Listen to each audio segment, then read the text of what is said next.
अगर भगवान तक पहुंचना है, परमात्मा के चरणारविंद तक पहुंचना है, तो सीढ़ी की जरूरत नहीं, भक्ति की जरूरत पड़ेगी। और वो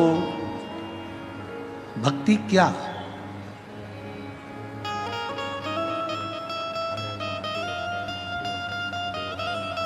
मां शबरी अम्बा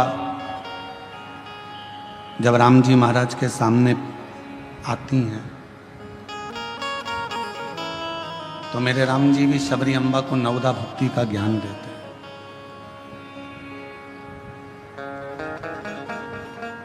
कि प्रथम भक्ति संतन कर संगा और दूसरी रति मम कथा प्रसंगा। मेरे राम जी ने मां शबरी अम्बा को सबसे पहली भक्ति कही है सत्संग करना।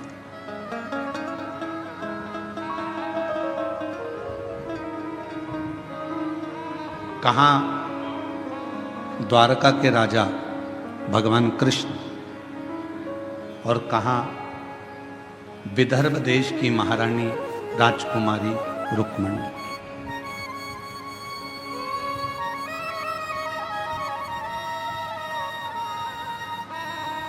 ना तो कभी रुक्मणी जी ने भगवान कृष्ण को देखा था, ना कभी रुक्मणी जी भगवान कृष्ण से मिली थी, ना कभी रुक्मणी जी ने भगवान कृष्ण से मुलाकात की थी, ना रुक्मणी जी ने भगवान कृष्ण का चेहरा देखा था, ना रुक्मणी जी ने भगवान कृष्ण से कभी बात की थी।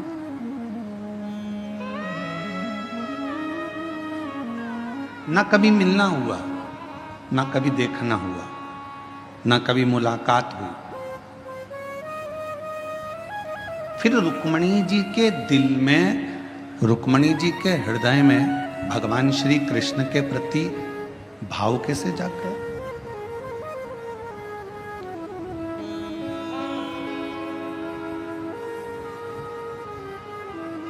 सब्जी लेने जाते हो कभी कभी? उत्तर दो जरा, जम के तो बोलो। जाते हो? जाकर पूछते हो सब्जी का भाव? अरे बोलो तो। क्यों भैया बैंगन क्या भाव है? क्यों भैया शक्कर क्या भाव है? क्यों भैया चने की दाल क्या भाव है? क्यों भैया अरहर की दाल क्या भाव है? सब्जी बिना भाव के नहीं मिलती, किराना बिना भाव के नहीं मिलता, फ्रिज बिना भाव के नहीं मिलता, सोना हीरा चांदी बिना भाव के नहीं मिलती, तो भगवान बिना भाव के कैसे मिल सकते हैं?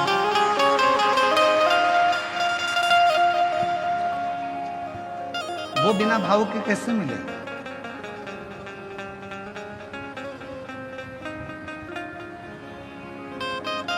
रुक्मणी जी ने भगवान को कभी नहीं देखा था। रुक्मणी जी ने भगवान कृष्ण का दर्शन भी नहीं किया।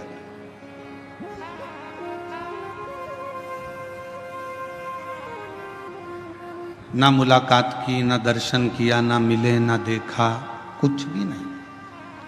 फिर रुक्मणी जी के दिल में भगवान कृष्ण के प्रति इतना प्यार, इतना प्रेम कैसे प्रकट हुआ?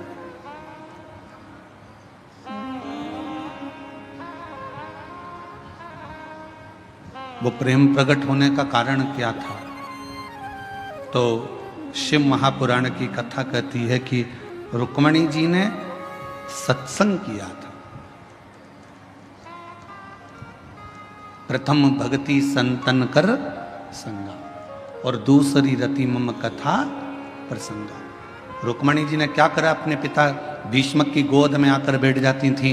कोई आता था, आकर कहता था कि भगवान द्वारकानाथ ने पूतना को पछाड़ दिया, तृणावत को मार दिया, अघासुर को मार दिया, बकासुर को मार दिया। भगवान कृष्ण ने गोवर्धन पर्वत अपनी उंगली पर उठा लिया। भगवान कृष्ण ने अनेक अनेक प्रसंग, कोई आता और भगवान कृष्ण के प्रसंगों को सुनाता जाता। जब भगवान कृष्ण के प्रसंग रुक्मणी जी सुनती रहीं तो अंदर एक प्रेम का भाव जागृत हुआ। एक प्रेम प्रकट हो गया।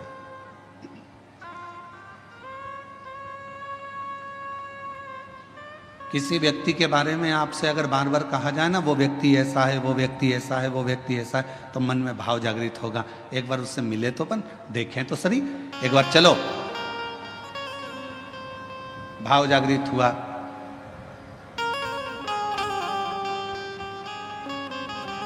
कल हम विशाल संचेती जी से कह रहे थे कि विशाल जी, आप 2-4 बार तो कुबरेश्वर धाम आ गए होगे। तो विशाल संचेती जी कह रहे थे, नहीं गुरुजी, 2-4 बार नहीं, ना जाने कुबरेश्वर धाम पर क्या है, मैं 8 से 10 बार कुबरेश्वर धाम पहुंच गया, बाबा के धाम पर।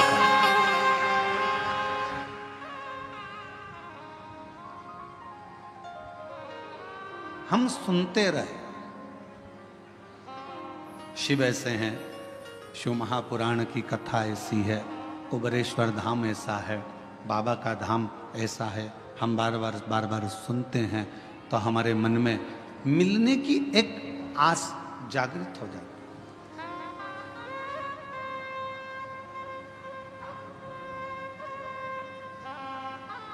लड़का लड़की से शादी करने को तैयार नहीं था। लड़के ने सोचा था अभी मैं पढ़ाई करूंगा, अभी शादी वादी नहीं करूंगा। पर लड़के की बहन ने, लड़के की माँ ने, लड़के के रिश्तेदारों ने लड़की की खूबियां बताना प्रारंभ करी। इतनी बढ़िया है, ऐसी है, इतनी जोरदार, लंबे लंबे बाल हैं, बड़े बड़े आँख है, उसके सिर पर बिंदी अच्छी लगती है, पढ़ी लिखी है, उसने ये एजुकेशन करा है, ये कोचिंग करी है, ये जानती है, सिलाई जानती है, कढ़ाई जानती है, बनाई जानती, सब जानती है, उसको सब आता है। तो लड़के के मन में आया, जब इतनी तारीफ कर रहे हैं तो एक बार जरा मिलने में जाता क्या है, मिले तो सर। जब लड़की से मिलना हुआ, उसने देखा कि जो घर के लोगों ने कहा था बिल्कुल वैसा ही है, पढ़ी लिखी भी है, मेरे लायक भी है, तो लड़के ने हाँ भर दिया। लड़की से कहा गया तू एक बार मिल तो सही, लड़का ऐसा है, वैसा है, ये है, वो है। तो उसने कहा मिलते हैं। सुना,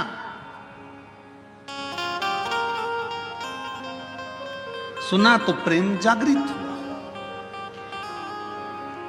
अब आप लोग क्या कर रहे हो, शिव महापुराण की कथा को सुन रहे हो। किसका चरित्र सुन रहे हो, देवादिदेव महादेव का, भगवान शंकर का। जब शिव जी का इतना चरित्र तुम बेजापुर में सुन लिए, कहीं तुम छत्रपति संभाजी नगर सुन लिए, तुम नासिक में सुन लिए, तुम मालेगांव सुन लिए, जब तुम बार बार शंकर जी का चरित्र सुनते जाओगे, सुनते जाओगे, सुनते जाओगे, तो अंदर से उससे मिलने की तमन्ना बढ़ती चली जाएगी। एक बार जरा शंकर जी से मिलूं तो सही, कि उनकी कथा इतनी सुंदर है तो वो कितना सुंदर होगा। ये विचारणीय बात।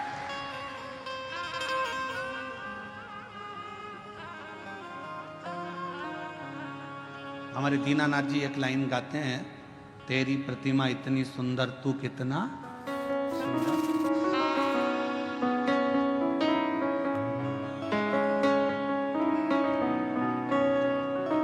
जिसकी रचना इतनी सुंदर, वो कितना सुंदर होगा, वो कितना सुंदर होगा। जरा विचार करिए, उसकी केवल कथा सुनिए, केवल कथा।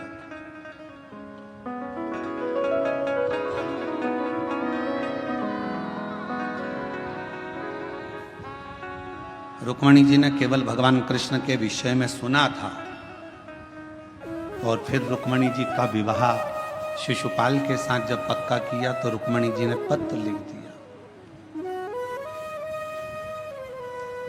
कि सतगुरु मेरो संदेश हरि से जा सुना दे,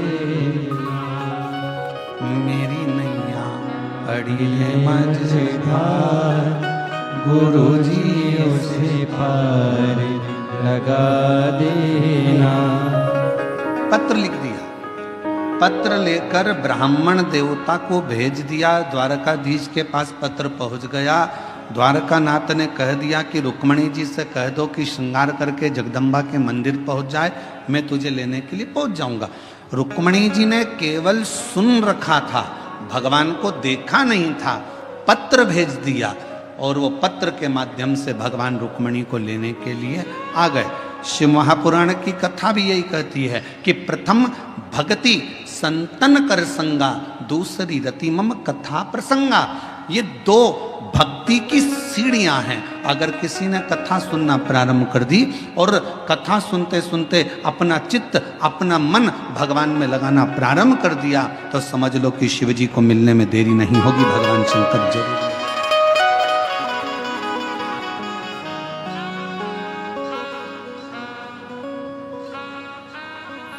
और शंभु शरण पड़ी मांगो घड़ी रे घड़ी, दुख आटो दया करी दर्शन आपो।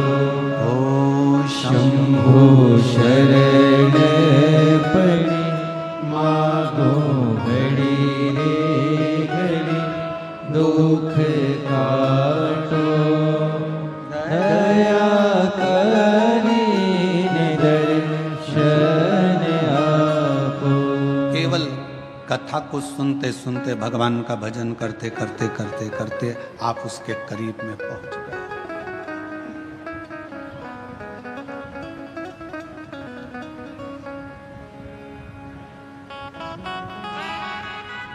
सीढ़ी का काम है छत तक पहुंचाना।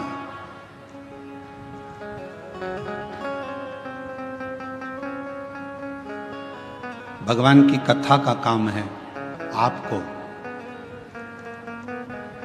भगवान के चरणारविंद तक पहुंचाना। सीढ़ी केवल आपको छत तक पहुंचाएगी, पर भगवान की कथा आपको भगवान के चरणारविंद तक पहुंचाकर ही रहेगी, परमात्मा तक।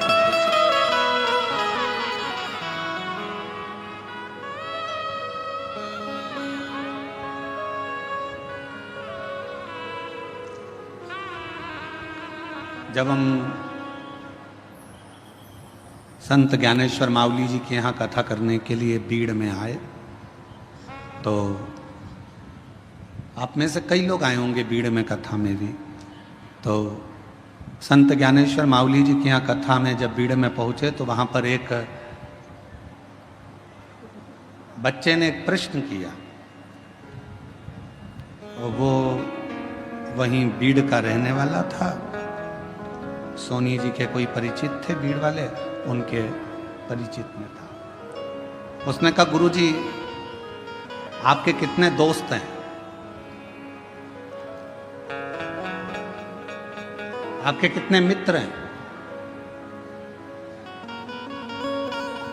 हमने पूछा पहले तुम बताओ कि तुम्हारे कितने मित्र हैं। तो कहा, गुरुजी हमारे तो बचपन के 4-6 हैं और इसके बाद हमारे कॉलेज के भी 2-4 हैं। अब कल हमारे वो विशाल जी के बेटे अर्नव जी भी, वो भी अपनी मित्रों की मंडली को लाए थे। तो हमने उनसे भी, वो कह रहे थे कि हमारे मित्र आपसे मिलना चाहते हैं गुरुजी। तो हमने पूछा तुम्हारे कितने मित्र हैं?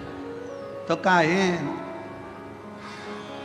कभी 8 रहते हैं, कभी 6 रहते हैं।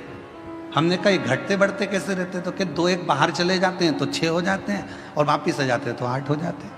हमने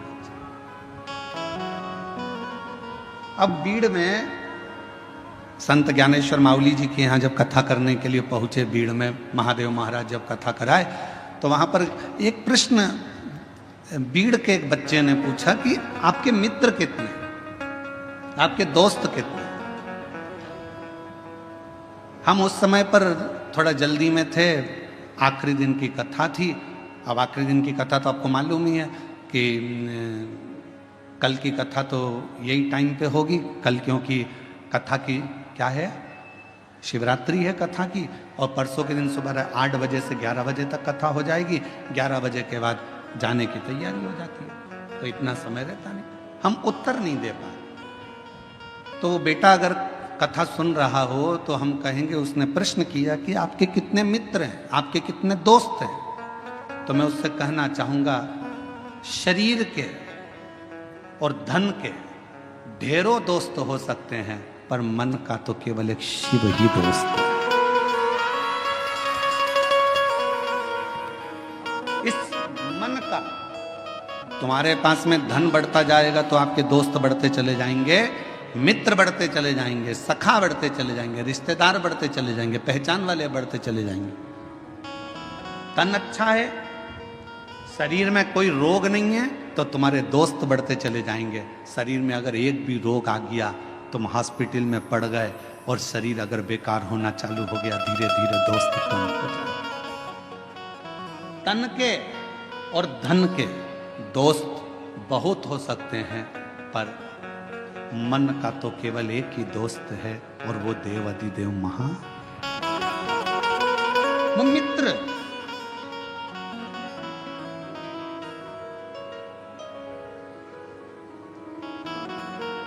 तन के और धन के दोस्त भले तुमको निभाएं ना निभाएं, तन का मित्र भले तुम्हें निभाए ना निभाए, धन का मित्र तुम्हें निभाए कि ना निभाए, पर मन का जो मित्र होता है, जैसे भगवान कृष्ण के मित्र थे सुदामा।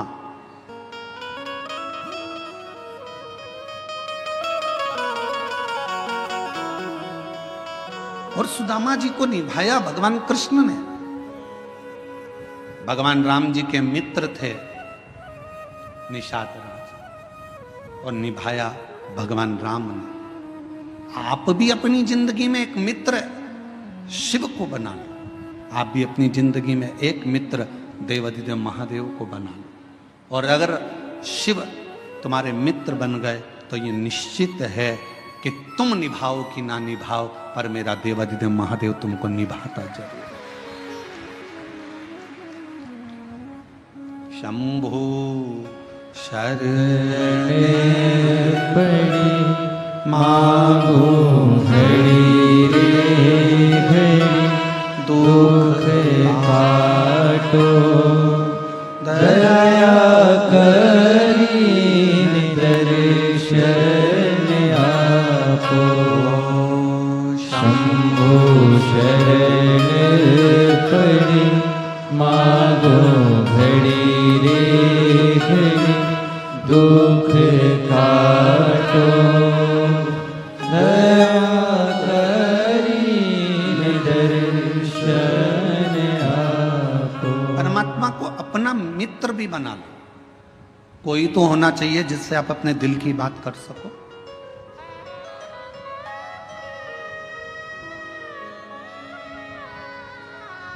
और तुम निभाओ ना निभाओ, वो निभाना जानता है।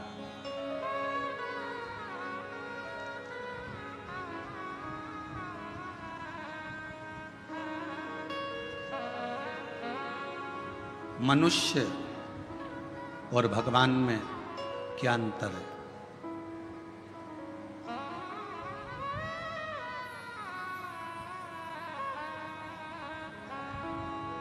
मनुष्य और भगवान में क्या अंतर है? मानव में और परमात्मा में क्या अंतर है? शिव महापुराण की कथा कहती है मनुष्य और भगवान में एक सबसे बड़ा अंतर यह है कि भगवान गलती नहीं करता और मनुष्य गलती पर गलती करता ही रहता है। जिस मानव से, जिस मनुष्य से पृथ्वी पर जन्म लेने के बाद अगर गलती नहीं हो रही है तो समझ लेना कि वो मनुष्य ही नहीं है। मानव का शरीर गलती का पुतला होता है, इसमें थोड़ी थोड़ी गलतियां तो जीवन में मानव के शरीर में होती ही रहती है।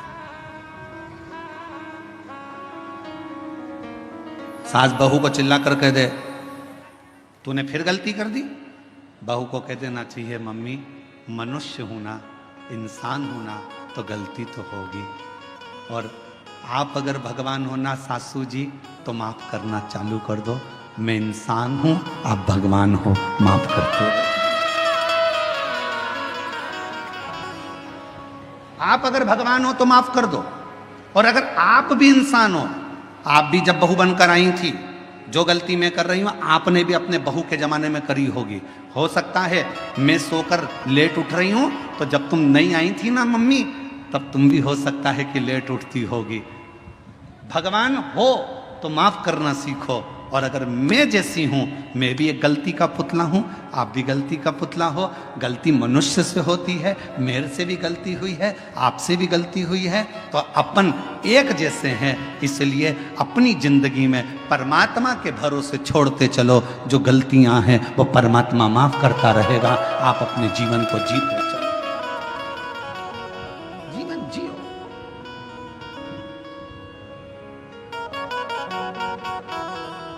कोई तुमसे कह दे मैं गलती नहीं करता, तो उसके पांव पड़ लेना, तुम तो भगवान हो जी, तुम तो भगवान हो, तुम ही में सब कुछ दिखता है। तुम ही राम हो, तुम ही कृष्ण हो, तुम ही शिव हो, तुम ही जगदम्बा हो।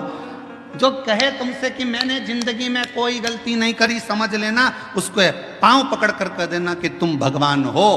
परंतु हम तो इंसान हैं, आज भी गलती कर रहे हैं और आगे भी गलती करेंगे, क्योंकि मनुष्य का शरीर मिला है, यह पूर्ण परमात्मा बनने के लिए नहीं मिला, इंसान को इंसान बनने के लिए मिला। मेहनत करोगे, परिश्रम करोगे, उन्नति की सीढ़ी पर चढ़ोगे, आगे बढ़ोगे, तो कोई ना कोई गलती हो जाएगी, ठोकर लगेगी तो संभलोगे।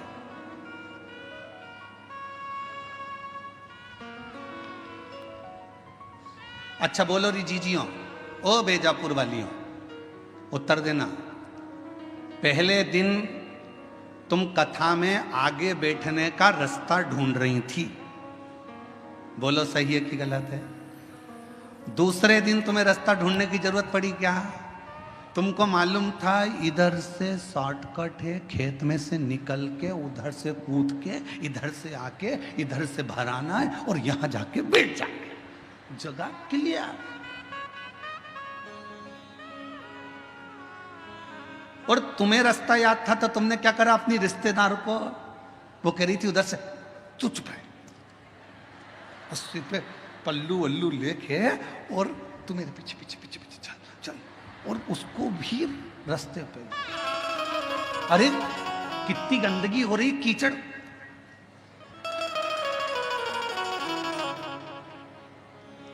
चल इतनी और घुमाती फिराती कीचड़ में, और उसकी भी चप्पल हो गई कीचड़ में। चप्पल को जान दे चूल्हा में, तू चल। और चप्पल रख ली झोला में और कथा में आगे लाकर बिठा दिया। जब दोनों चली तो फिर सहेली ने कहा कितनी जोरदार जगह मिल गई थी ना बैठने के लिए, इतनी अच्छी जगह, ये तो सोचा ही था। अब चप्पल तो जैसी कथा पूरी हुई रोड पे निकली और निकलते सी पानी की बोतल में चप्पल घिस घुसा के तैयार करके पाँव में पहन के फिर पल्लू। अब जरा विचार करिए, पहले दिन जगह ढूंढने में थोड़ा परिश्रम लगा, दूसरे दिन तुम्हें खुद जगह मिल गई, तीसरे दिन तुम अपनी सहेली को भी बिठा ली, चौथे दिन अपने परिवार वालों को भी बिठा ली और जगह तुम्हारे पास हो गई। एक सच्चा भक्त, भगवान शिव का एक परम भक्त ऐसा ही होता है। पहले संघर्ष की जिंदगी जीते जीते मंजिल तक पहुंचता है, फिर सबको उस स्थान तक पहुंचा देता है कि ये स्थान मैंने देखा है, ये शिव का धाम मैंने देखा है, ये भगवान का नाम मैंने देखा है, चलो यहाँ चलकर बैठते हैं, चलो यहाँ चलकर स्मरण करते हैं।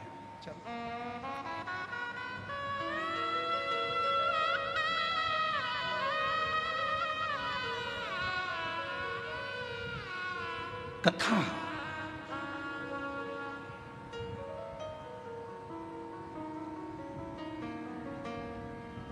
कोई तुमसे कहे कि मैंने जिंदगी में कोई गलती नहीं करी, कह देना तुम भगवान हो, तुम भगवान हो।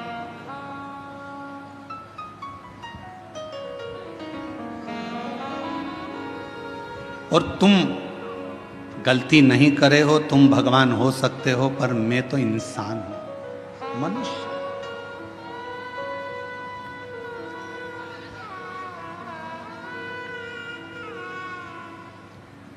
और मानव अगर गलती नहीं करेगा तो गलती करेगा कौन गलती? और कृपा की ना होती जो आदत तुम्हारी तो सुनी अदालत तुम्हारी गरीबों के दिल में जगह तुम ना पाते तो किस दिल में होती इबादत तुम्हारी तो किस दिल में होती इबादत तुम्हारी कृपा की न होती जो जो आदत तुम्हारी। तुम भगवान हो सकते हो पर मैं तो इंसान की इंसान हूं। और फिर निवेदन है मेरी जीजियों, भगवान बनने की कोशिश भी मत करना और इंसान को भगवान बनने का प्रयास भी नहीं करना चाहिए। इंसान को इंसान रहने दो, इंसान को इंसान। आज के जमाने में बहुत कलिकाल में बहुत आडंबर हो रहा है।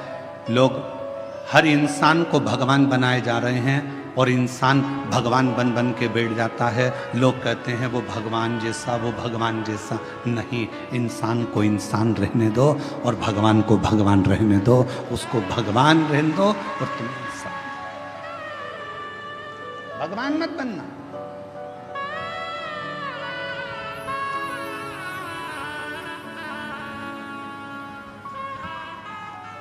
इंसान, उसे इंसान।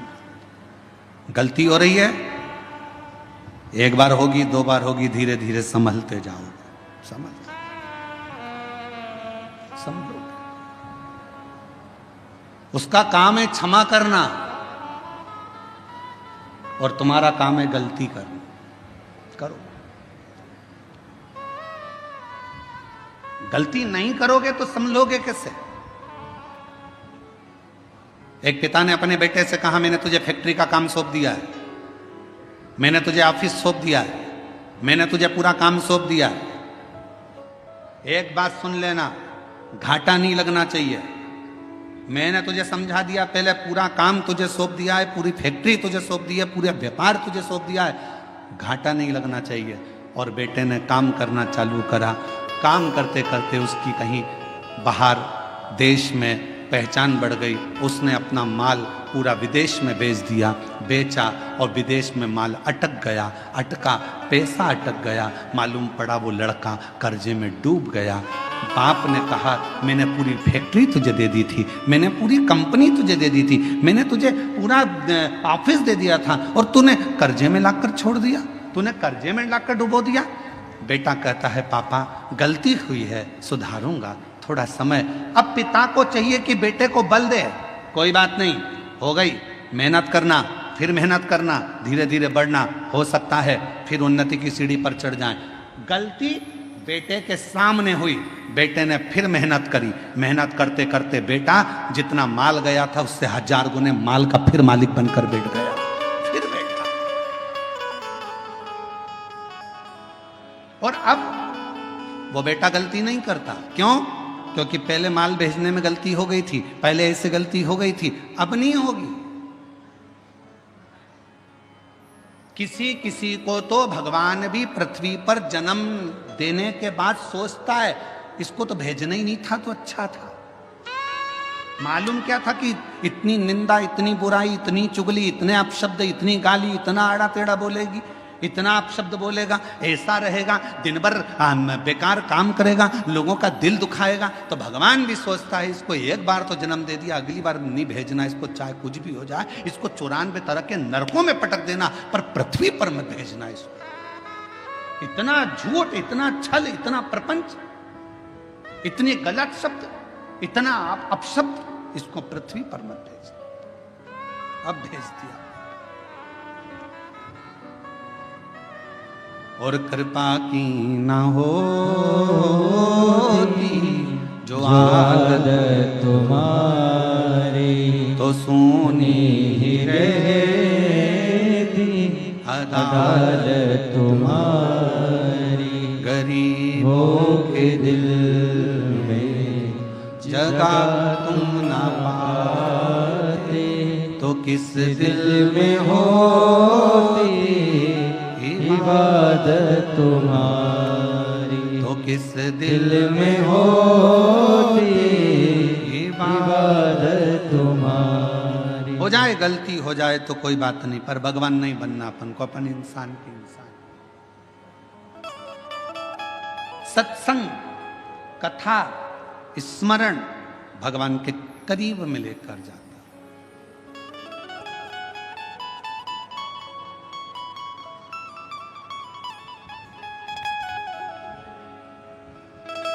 और ले गया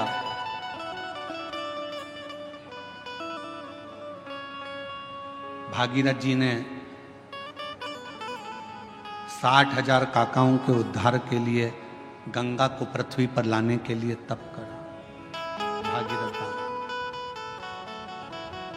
गंगा पृथ्वी पर आती नहीं है। क्यों? क्योंकि मैं अगर पृथ्वी पर चली गई तो पाताल में चली जाऊंगी। गंगा को झेलने वाला, गंगा को संभालने वाला कोई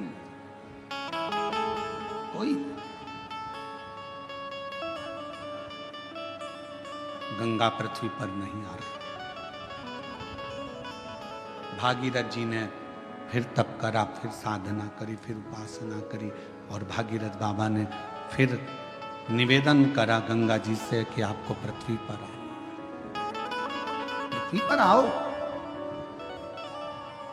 गंगा जी मना करती हैं, मैं नहीं आऊं, मुझे संभालने वाला भी तो कोई चाहिए। भागीरथ जी ने पूछा कि आप पृथ्वी पर नहीं आओगी तो मेरे काकाओं का उद्धार कैसे होगा? मैं क्या करूं कि आप पृथ्वी पर आ जाओ? तो गंगा मैया ने भागीरथ जी से कहा कि एक बार किसी सदगुरु की शरणागति में बैठकर थोड़ा सा सत्संग कर लो, तुम्हें कोई ना कोई तो राह मिल जाएगी। भागीरथ बाबा गुरु बाबा के पास जाकर बैठ गए। गंगा आने को तैयार है, पर मैंने गंगा मैया कह रही है कि मुझे झेलेगा कौन, मैं किससे प्रार्थना करूं? तो संत सतगुरु ने कह दिया कि सत्संग में बैठे हो, इतना याद रखना कि गंगा को झेलने के लिए एक ही है जो झेल सकता है। वो कौन? तो कहा गंगा को झेलने के लिए जिसने अपने पूरी तप और साधना को पूरी जिंदगी में करता रहा हो, वही गंगा को झेल सकता है। और वो देव अधिदेव महादेव है जो गंगा को अपने मस्तक पर झेल सकता। इसके सिवाय कोई गंगा को झेल पाए ये किसी के बस की बात नहीं है।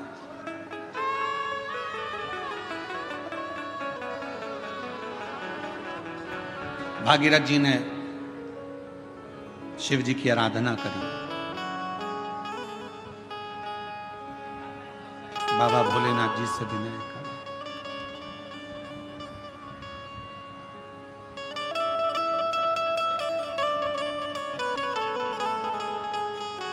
महादेव नमन चरणों में स्वीकार कीजिए, सबका किया है मेरा भी कल्याण कीजिए, उद्धार कीजिए।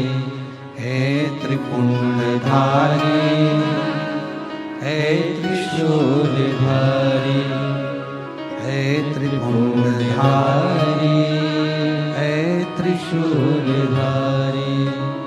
चरणों में तेरे बाबा जी पावन है चारों धाम, तेरी देव करते वंदना पूजे है सीताराम।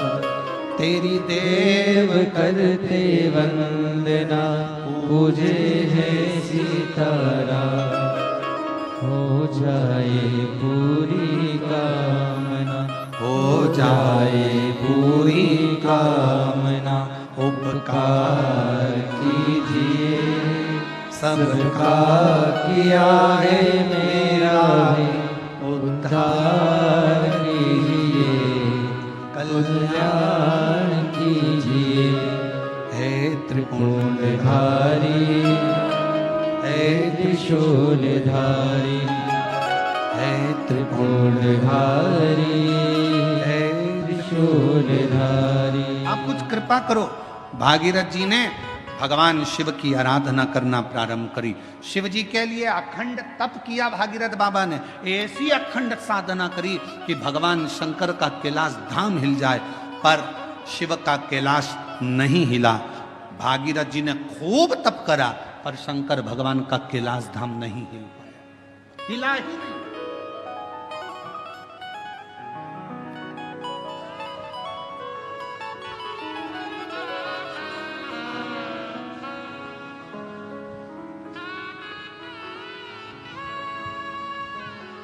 शिवजी तुम्हारे तप से, शिवजी तुम्हारी साधना से, शिवजी तुम्हारी तपस्या से जितनी जल्दी प्रसन्न नहीं होते, शिवजी उतनी जल्दी एक लोटे जल से प्रसन्न हो जाते हैं।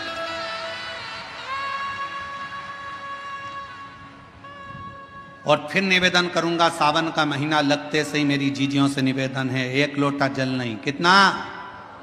2 लोटा जल, दोनों हाथ में भरा हुआ। घर से निकलो तो 2 हाथ में हो, बाहर निकल कर भले फिर एक के ऊपर एक रख लो, मना नहीं।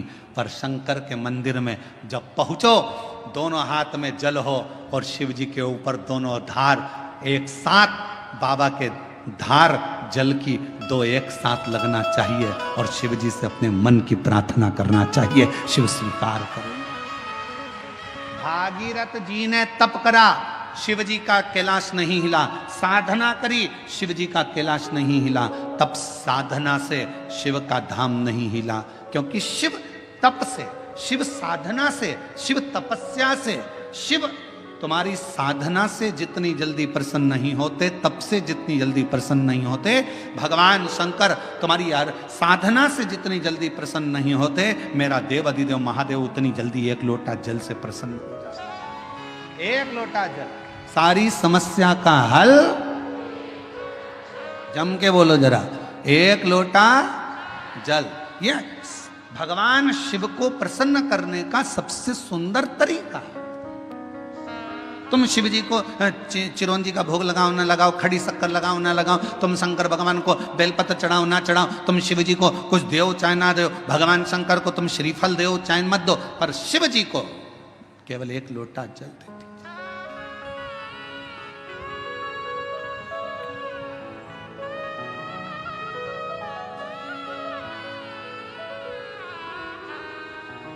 'छत्तीसगढ़ में एक बहन ने एक प्रश्न लिख के भेजा था कि भगवान के मंदिर में नारियल क्यों तोड़ा जाता है।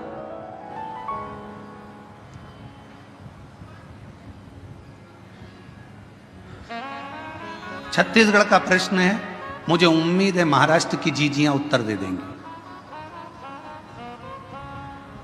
मेरे जीजा उन भी बोल सकते हैं, भगवान के मंदिर में नारियल क्यों तोड़ा जाता है। तो छत्तीसगढ़ के निकुंभ का यह प्रश्न था, क्यों तोड़ते हैं भगवान के मंदिर में नारियल, क्यों तोड़ा जाता है, क्यों तोड़ा जाता है। भाई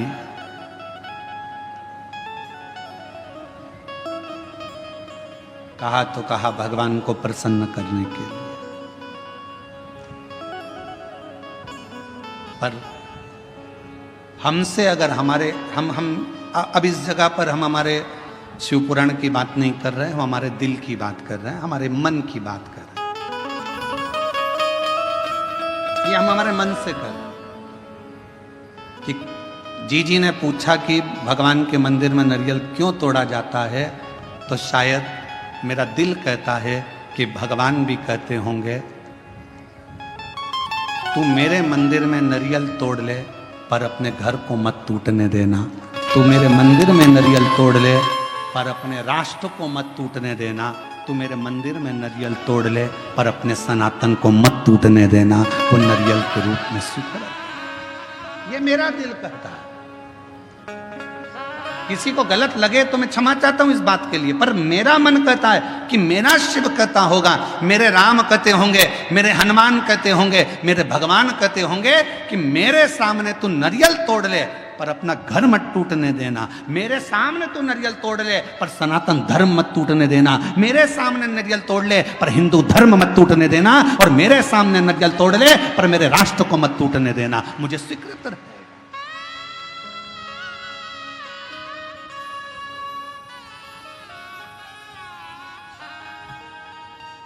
मुझे नारियल का टूटना स्वीकार है पर सनातन धर्म का टूटना स्वीकार नहीं है। मुझे नारियल का टूटना स्वीकार है पर मेरे हिंदू धर्म का टूटना स्वीकार नहीं है। मुझे नारियल का टूटना स्वीकार है पर अपने भारतवर्ष को टूटना स्वीकार नहीं है। मुझे ये चलेगा तो मेरा दिल कहता है कि भगवान, नारियल टूटने का एक क्रम, शुभ कार्य में नारियल क्यों फोड़ा जाता है कि जो भी तकलीफ हो, कोई कष्ट हो, मेरा बाबा स्वीकार करना, ये हमने इसको दे दिया, जो भी था उसको प्रदान कर।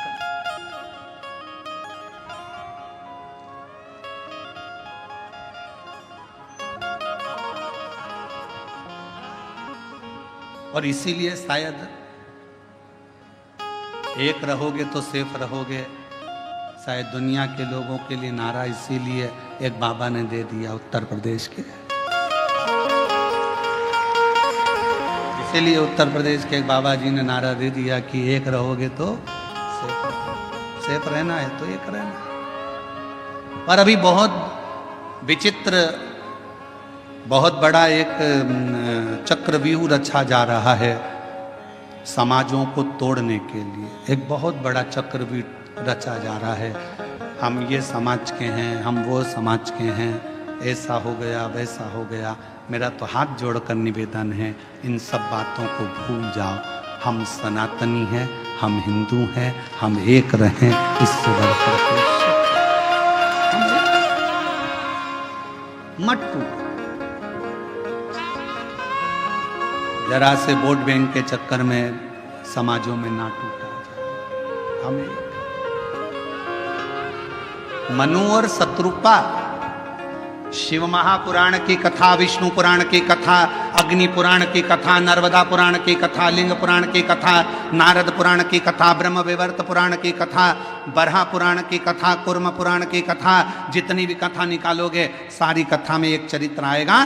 ब्रह्मा जी सृष्टि की रचना भगवान शिव के कहने पर करते हैं। सृष्टि की रचना करने पर ब्रह्मा अपनी जंघा से मनु शत्रुपा को प्रकट करते हैं, और वो मनु और शत्रुपा की संतान आप और हम आज तक हैं। एक ही संतान है, मनु और शत्रुपा की औलाद आप और हम हैं। हमें यह पैदा नहीं करा गया कि तुम ब्राह्मण थे कि क्षत्रिय थे कि वैश्य थे कि शूद्र थे। उसने तो हमें मनुष्य बनाकर पैदा करा था, भगवान ने अपना बनाकर पैदा करा था। और जब भी माँ और बाप अपने बच्चे को जन्म देते हैं तो ये सोचकर जन्म देते हैं कि मेरा बेटा एक दिन मेरा नाम रोशन करेगा, एक दिन मेरा बेटा मेरे पद चिन्हों पर चलेगा। भगवान अपने माता पिता अपने बच्चे को इसलिए जन्म नहीं देते कि मेरा बेटा कोई ऐसा कार्य करेगा, गलत कार्य करेगा, बेकार करेगा। ना ना ना, वो उसने जन्म अच्छे कर्म के लिए दिया,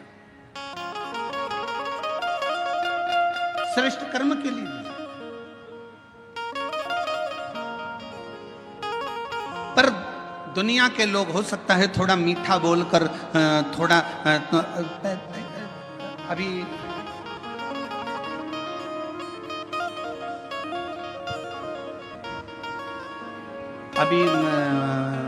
बहुत अच्छे अच्छे फल आ रहे हैं बाजार में, बहुत अच्छे अच्छे आ रहे हैं। उसमें से एक मैंगो आम, जामुन,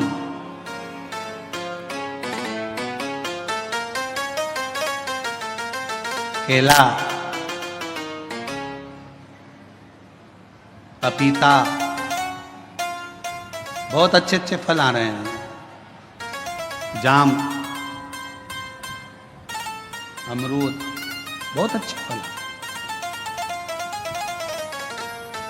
फल वाले के पास जाकर फल खरीदिए। फल भी हमको प्रेरणा देते हैं, फल हमको ज्ञान देते हैं। थोड़ा खट्टा फल होगा ना, अच्छा है, ले लो। ज्यादा मीठे के चक्कर में पड़ोगे ना, मीठा तो रहेगा पर फल के अंदर कीड़ा पड़ा रहेगा। फल मीठा है, पर जितना मीठा फल होता है उतना अंदर से सड़ा होता है। जितना मीठा फल होता है उतना अंदर में कीड़ा होता है। इसलिए ज्यादा मीठा बोलने वालों से सावधान रहना। ये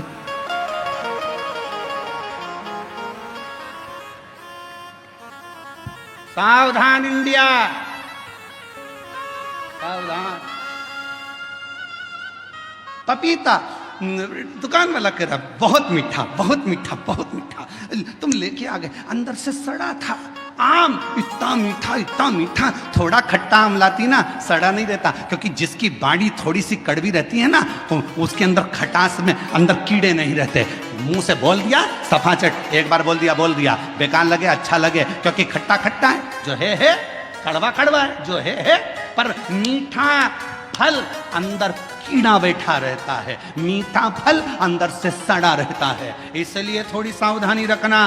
दुनिया के लोग कहें बहुत मिलेंगे आपको, बहुत आते रहेंगे लोग बाग, तुम्हारे से बहुत मीठी मीठी बातें करेंगे, बहुत मीठा बोलेंगे, और बाद में तुमसे कहेंगे क्यों थोड़ा मीठा। तुम देखना जिसको पैसे की जरूरत होती कितना मीठा बोलता है, जी जी, जीजा जी, जीजा जी, और पैसा लेके चले गया 5-10 हजार, उसके बाद तुम मांगने जाओ तब खाके भग रहे हैं, लौटा देंगे। व्यर्थ की बात नहीं करना, रिश्तेदारी में फालतू की फूट मत डालो, हम आएंगे देंगे, मना नहीं कर रहे। अरे मिठास में कीड़ा हो सकता है, मिठास,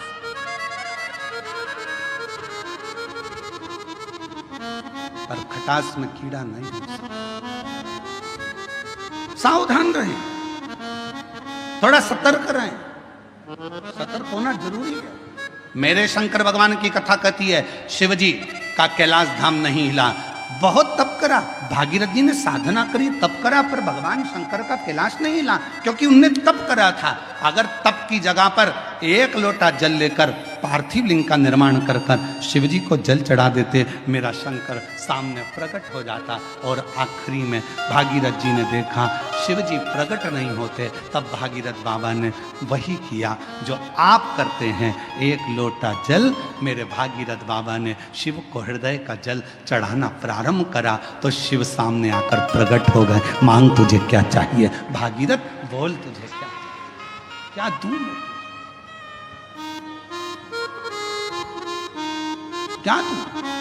तो भागीरथ बाबा ने कहा, प्रभु बस गंगा जी पृथ्वी पर आना चाहती हैं, पृथ्वी पर आएंगी तो पाताल में चली जाएंगी, आप कृपा करो कि ये गंगा को अपने जटा में झेल ले।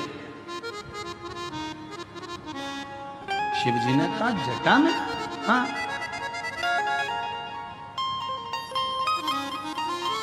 कितने चतुर थे भागीरथ जी, उन्होंने गंगा जी को हाथ में झेलने का नहीं बोला, उन्होंने गंगा जी को हृदय में झेलने का नहीं बोला,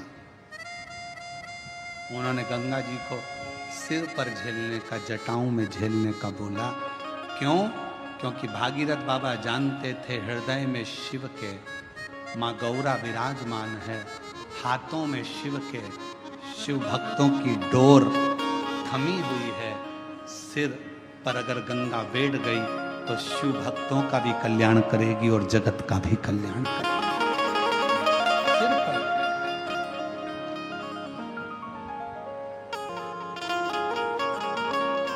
और मैया ओ गंगा मैया, मैया ओ गंगा मैया,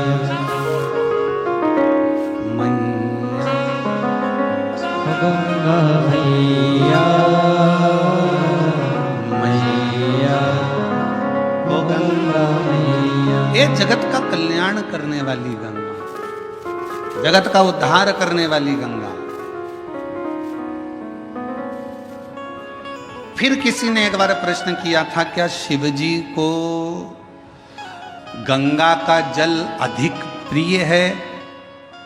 शंकर भगवान को गंगा का जल अधिक प्रिय है, तो शिव महापुराण की कथा कहती है शंकर भगवान को तुम अपने घर का जल चढ़ा दो, शंकर भगवान को तुम्हें जो जल मिले वो चढ़ा दो, क्योंकि शंकर के ऊपर जब जल चढ़ता है चढ़ते से ही वो जल गंगा जल बन जाता है। अलग से गंगा जल की जरूरत शिव को नहीं, शिव को अलग से गंगा जल की जरूरत नहीं, तुमने चढ़ाया वो जल अमृत बन गया।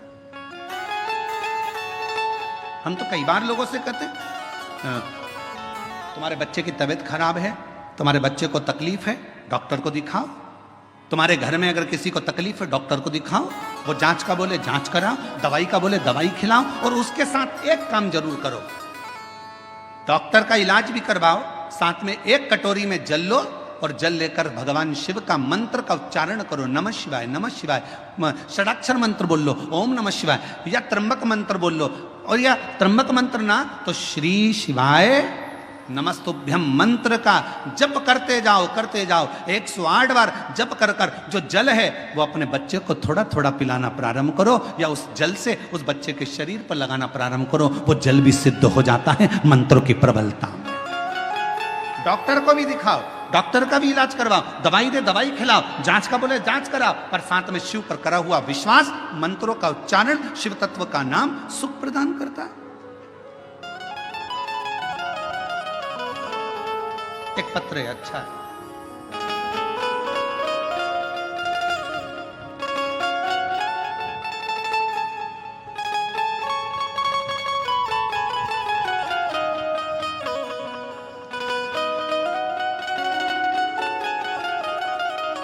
दिव्या गुलाब सिंह राजपूत, जन्म दिनांक 22/7/2008, मुकाम पोस्ट जय सिंह नगर, महाराणा प्रताप, तालुका गंगापुर, जिला छत्रपति संभाजी नगर। मोबाइल नंबर ये है। कहीं बैठी हो आप ही हैं? बच्ची आई है साथ? आ जाओ ले आओ। मैं दिव्या राजपूत, बाबा की कृपा से मेरी जन्मजात एक बीमारी है किडनी की। मेरी एक किडनी पूरी बेकार है और दूसरी किडनी मेरी 20% काम कर रही है। डॉक्टर ने कहा था कि सिर्फ 2 साल तक जीवित रह सकती है, पर शिवजी पे भरोसा कर कर आज तक जीवित हूं। ये मेरे शंकर की करुणा है, मेरे शिव की उदार। गुरुदेव, पहली किडनी तो थी नहीं, दूसरी भी 20% ही बची थी, तो डॉक्टर ने मुझे 2 साल दिए थे कि अब तुम 2 साल से ज़्यादा नहीं रहो, पर बाबा की कृपा से मैं जीवित हूँ, अच्छी हूँ। गुरुदेव, मैं हर जगह कथा में पहुंची। गुरुदेव, कथा में आने का मेरा केवल एक ही काम था, क्योंकि मुझे डॉक्टर ने डायलिसिस पर डाल दिया था और डॉक्टर ने कह दिया था कि डायलिसिस चलेंगे। अब मन करता था कि डायलिसिस की जिंदगी क्या जिंदगी। तब किसी ने कहा कि अगर पंडाल में बैठकर शिव महापुराण की कथा सुनी जाए, शिवजी को 1 लोटा जल चढ़ाया जाए, तो उसका फल जरूर मिलता है। और बाबा की ऐसी कृपा हुई, मैंने नागपुर, सीहोर, छत्रपति संभाजी नगर में कथा को सुना और वेजापुर पंडाल में भी कथा सुनने के लिए आई हूँ। बाबा, डायलिसिस की बात आई, कथा सुनने के बाद शिवजी पे जल चढ़ाकर बेलपत्र लेने के बाद फिर मैं वापिस डॉक्टर साहब के पास डायलिसिस की जांच के लिए पहुंची, तो डॉक्टर ने कह दिया तुम्हारी रिपोर्ट पूरी नॉर्मल आ गई है, अब तुम्हें डायलिसिस की जरूरत नहीं है। पत्र को आप लोग देख सकते हो, पूरी रिपोर्ट नॉर्मल आ गई है, अब तुम्हें डायलिसिस की जरूरत नहीं है। मैं बाबा को यहाँ प्रणाम करने के लिए आई, मैं बाबा को नमन करने के लिए। और तेरी कृपा का क्या है भरोसा, कब किस पर हो जाए, जरा सी हम पर कर दो, ओ जरा सी हम पर कर दो। एक पत्र और है, अच्छा। मेरी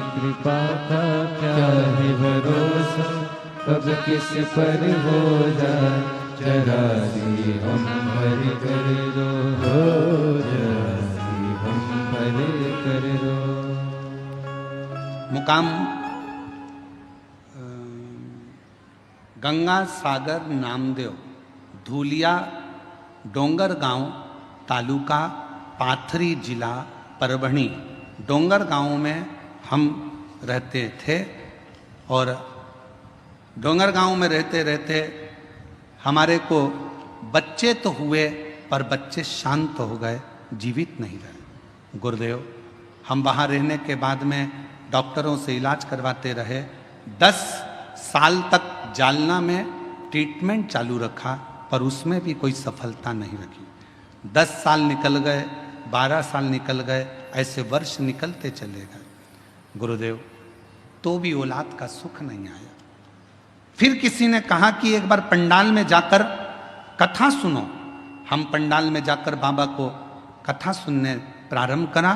बाबा से विनय करी, वहाँ की मिट्टी को अपने गर्भ से लगाया और बाबा से झोली पसार कर संतान का सुख मांगा।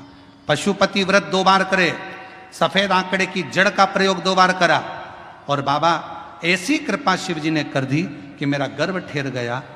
गर्भ ठहरा तो बाद में मालूम पड़ा कि मेरे गर्भ में 1 नहीं 2 बच्चे हैं और बाबा की कृपा से गर्भ में 2 बच्चे। जानकर समय बीता, बच्चे ने जन्म लिया पर एक बच्चे की स्वास्थ्य ज्यादा खराब रहा तो भी पूर्ण भरोसा शिव जी पर था और बाबा की कृपा से आज मेरा दूसरा बच्चा भी स्वस्थ है। 11 अगस्त 2023 को हमारे यहाँ पर बाबा की कृपा से दोनों बच्चों ने जन्म लिया। शिव जी की कृपा से दोनों बच्चे स्वस्थ हैं। दोनों का फोटो लगा रही हूँ, फोटो आप लोग देख सकते हो। और अगर बच्चे आए हों तो उनको लेकर बेलपत्र लेने के लिए आ सकते हैं। तेरी कृपा का भरोसा कब किस पर हो जाए, जरा सी हम पर कर दो, जरा सी हम पर कर दो। जिस पर भी हो गई तेरी करुणा कृपा वो भव पार हुआ, भव पार हुआ। पापी हो चाहे जितना, उसका भी बाबा उद्धार हुआ, उद्धार हुआ। गिद्ध अजामिल गण का जैसे, तेरे मन को भाई जरा से हम पर कर दो, जरा से हम पर कर दो। बेटी की एक किडनी तो जन्म से ही नहीं है, दूसरी किडनी 20% खराब हो गई थी। डॉक्टर ने 2 साल जीवित रहने का बोला था। बाबा पे भरोसा करती करती कथा सुनना और अभी कथा में आने से पहले 15 दिन पहले जांचें कराई। शिव जी की कृपा से किडनी ने काम करना प्रारंभ करा और अब रिपोर्ट नॉर्मल हुई। शिव की कृपा, शिव की, शंकर शंकर।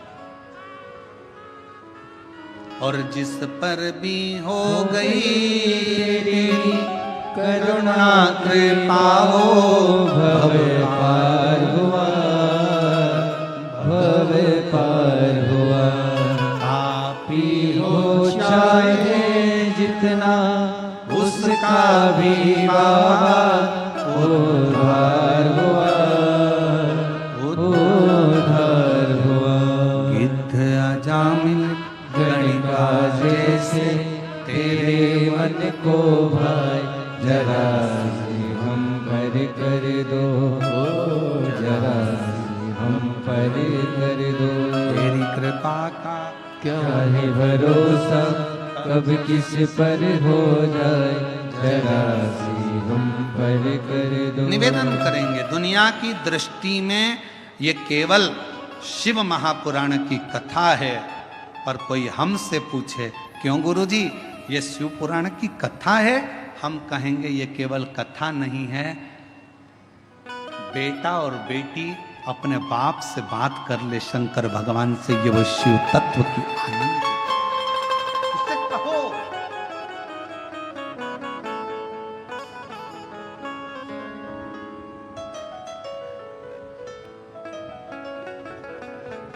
आज कथा का 5वां दिन है, कल कथा 6ठे दिन की। कल की कथा को हम लोग शिवरात्रि कहते हैं और 7वें दिन की कथा सुबह 8 बजे से 11 बजे तक हो जाएगी। बाबा से तुम आए हो इतनी दूर से बोलने के, टीवी पर तो कथा सुनते ही हो, पर पंडाल में अगर आए हो तो उससे अपने दिल की बात कहकर जाना। बाबा सब दुख काटना, तेरे चरणों की प्रीत देना, भक्ति देना, विश्वास देना और अंदर शक्ति देना कि मैं आगे बढ़ता चले जाऊं और तेरे चरणों का स्मरण करता चले जाऊं। उससे विनय करो,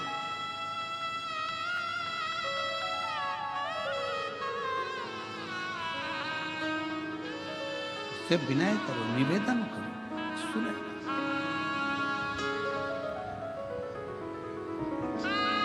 पार्वती मैया ने भगवान शिव जी से कहा,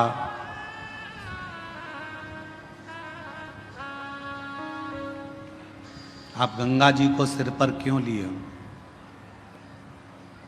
किस लिए?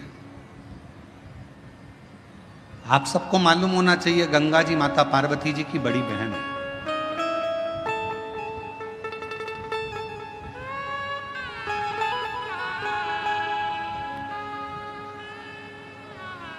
जितना प्रेम